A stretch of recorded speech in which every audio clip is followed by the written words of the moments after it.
Já parou para pensar se há algo em comum nas histórias que conseguiram te deixar com medo?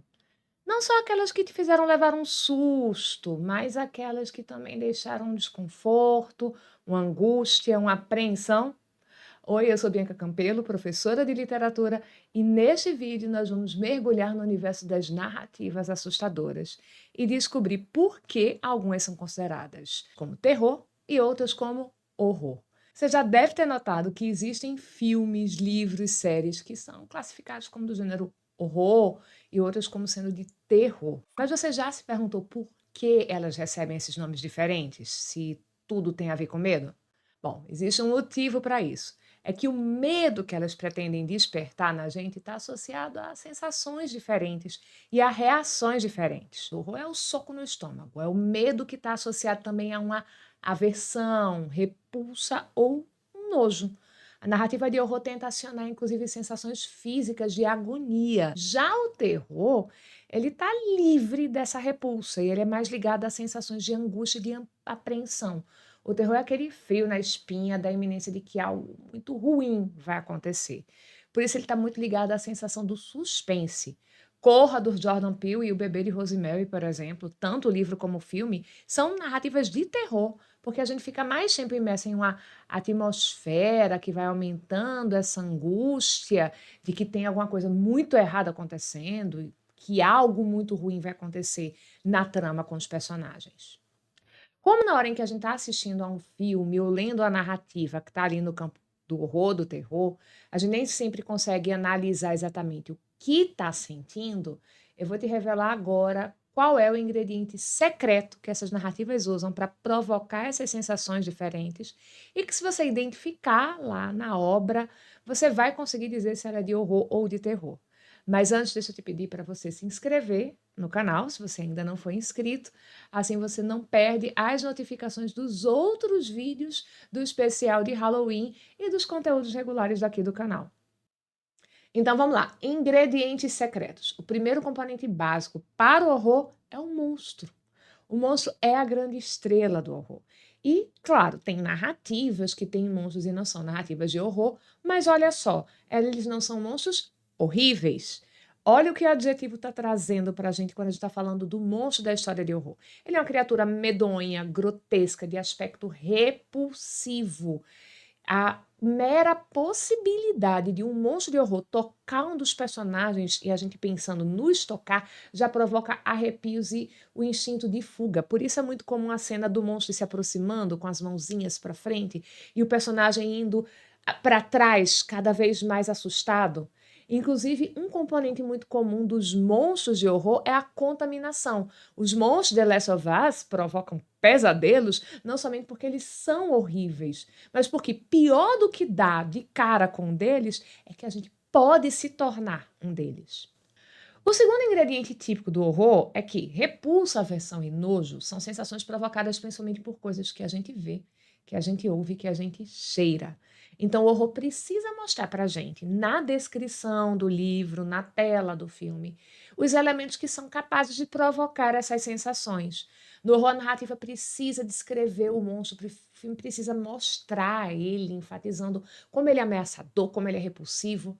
Inclusive, tem um recurso do horror chamado horror corporal, body horror, em que você vai explorar justamente o mostrar as transformações grotescas de um corpo por causa de um feitiço, de uma doença, de um evento traumático, por exemplo. O horror não deixa muito espaço para a nossa imaginação, ele vai mostrar as coisas para a gente. E isso, o horror raiz. Porque é perfeitamente possível uma narrativa ter elementos de terror e horror juntos. Quando eu te explicar agora os elementos do terror, você vai entender isso de uma maneira bem fácil. Então aproveita para dar like nesse vídeo, compartilhar para divulgar o canal, porque é aqui que você encontra os vídeos mais aprofundados sobre literatura, sobre narrativa do YouTube Brasil. Então, se o horror tem o monstro como a sua estrela e a descrição bem concreta desses aspectos medonhos do monstro, de uma pessoa que está passando pelo horror corporal e que vai se tornando monstruosa, o terror dispensa essa visibilidade. O principal ingrediente do terror é a atmosfera de angústia, de que algo está errado. E por isso que a gente fala em português em terror psicológico ao invés de horror psicológico. O terror psicológico é aquele subgênero em que uma ameaça vai cercando o personagem, mas a natureza dessa ameaça é, pelo menos por um bom tempo, indefinida. Você não sabe exatamente se é imaginação, se são pistas falsas, se a natureza dessa ameaça é humana ou sobrenatural. É o caso do Bebê de Rosemary, o livro e o filme também, que é bem fiel ao livro. Tirando umas imagens bizarras que aparecem em um sonho, ou algo que parece um sonho, a gente não tem, nem no livro nem no filme, cenas em que aparecem seres medonhos, nem ocorre no corpo da Rosemary ao longo da gravidez nenhuma mudança corporal drástica que mostre que tem algo errado com aquele bebê, algo repulsivo com aquela gravidez. O medo e a inquietação vão se desenrolar principalmente por causa de situações ambíguas, pessoas agindo de maneira esquisita, eventos que não se encaixam, e sinais de que é possível a existência de uma ameaça, de um perigo cada vez mais próximo. E é por isso que uma mesma obra pode ter na sua composição o terror e o horror. Uma obra, por exemplo, que segura a ameaça por muito tempo ali no terror psicológico, mas que no clímax ou no desfecho revele um monstro ou faça uso desses acontecimentos chocantes, repulsivos, é um exemplo de narrativa que combina as duas coisas. É o caso, por exemplo, de Invasores de Corpos, um romance de terror, horror e ficção científica cria todo um ambiente de paranoia e terror psicológico primeiro, para depois mostrar como é que uma invasão alienígena está acontecendo com os corpos humanos sendo sugados por uns organismos alienígenas para criar uma espécie de clone alien de aparência humana. Então, esse é um romance que vale muito a pena conferir pelas alegorias políticas que estão nessa narrativa e por isso também vale muito a pena você conferir as versões cinematográficas que pegaram essa simbologia em diferentes décadas para falar de diferentes medos nossos. Uma dica para você aproveitar aí no seu Halloween. Agora, vamos voltar para aquela pergunta inicial. Você consegue responder o que você acha mais assustador? Conseguiu encontrar um padrão naquilo que mais te assusta?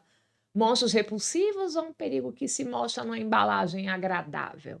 O que te deixa sem dormir à noite? São os acontecimentos violentos e repulsivos que são mostrados diretamente na tela, na descrição do livro? Ou aqueles ambíguos que vão se somando, crescendo nas entrelinhas, até parece que vai explodir, algo muito ruim vai acontecer? Qual foi a história que te deu mais medo até hoje? Foi uma história de horror ou de terror? A minha eu vou deixar nos comentários e quero ver a sua lá também.